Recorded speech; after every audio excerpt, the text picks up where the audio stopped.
Good afternoon. My program for exercise 9 is to create a hash table and implement hashing function. First, I have declared all the functions which are required, which are insert table, search table, delete table, and display table. I've initialized the value of flag as /0 and declared it as a constant.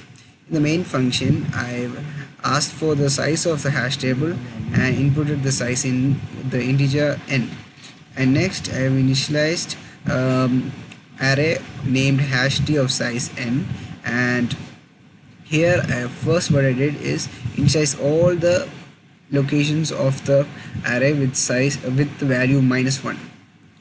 Next I created an variable option which is opt and asked the user to enter different options such as insert element, search, delete element, display element, or press any other key to exit.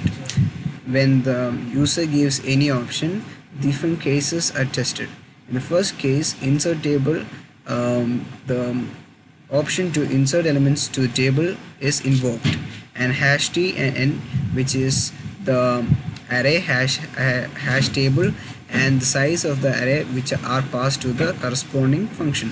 Next one is the search table, which is used to search the different element in the table, and the delete table as well as the display table function.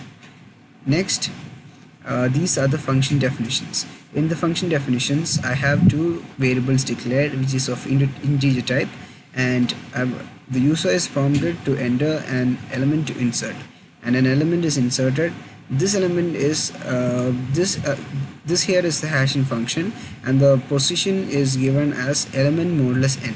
Element is the element which the user has inputted, and n is the table size.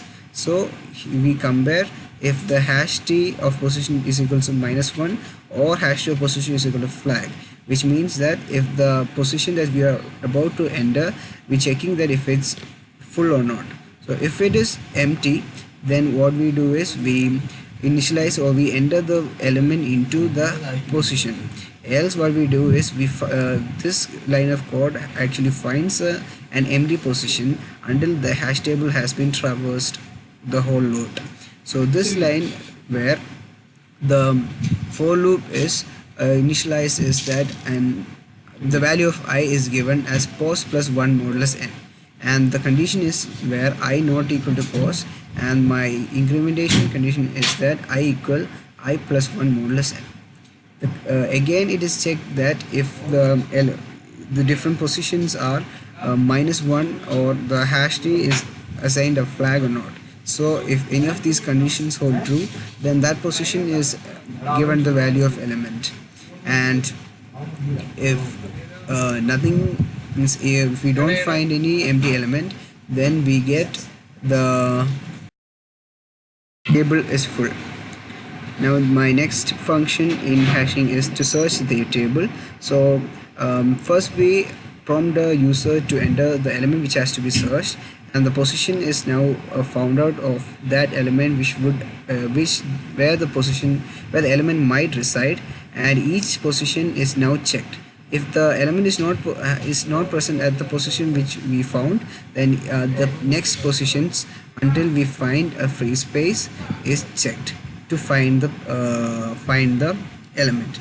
Until we find a free space, this loop continues executing, and if we find a free space or if we don't find the element, what happens is the element not found is executed. The delete table function is also used where the user is prompted to enter the element to be deleted, and the position of the element is first found. So first searching is done using this part, and whenever an element is deleted, we enter a variable flag. I've assigned the value /0 in the out of the main function. So if the position that we are about to delete is not the element, what happens is we check for the next positions. So this for loop is the loop in which the next positions are checked until we find the element we have to delete. So once the element we have to delete has been found, that element is deleted and the position is assigned a value flag. And my next function is the display table, and this display function displays all the element in the array and using indexing technique. And here I've given an if condition where if the element is -1 or if the element is assigned as flag, then those positions may not be displayed. So that is the end of the program code. Now let's try running the program. So I'm asked to enter the size of the table, so I'm going to give 5, and I'm going to insert 2 or 3 elements. So 2, insert again 6, insert again 5, and I'll first once more. Okay, 1. That's again something wrong. Yeah. So first I'm gonna enter the size of the array is 5. Enter the element 8. Then I'm gonna another element 6. Again I'm gonna enter another element 4. Again I'm gonna now I'm gonna search display all the elements that has been entered, and 6, 8, 4. According to the indexing, these locations has been assigned. Next I'm gonna search for an element, so I'm gonna search for 8, and let's see what happens. Okay, I'm going to delete 8 first. So if I delete 8, and I'm going to display, and 8 has been disappeared from the hash table. Now I'm going to search for the element 4. Searching is number 2, and I'm going to search for 4, and the element was found at position 4 has been displayed. Now again I'm going to insert one more element, and I'm going to insert 6, and let's again display the elements, and we can see that 6, 6, 4 are the elements. So with that we conclude the execution of the program. So I'm going to press any other key to exit.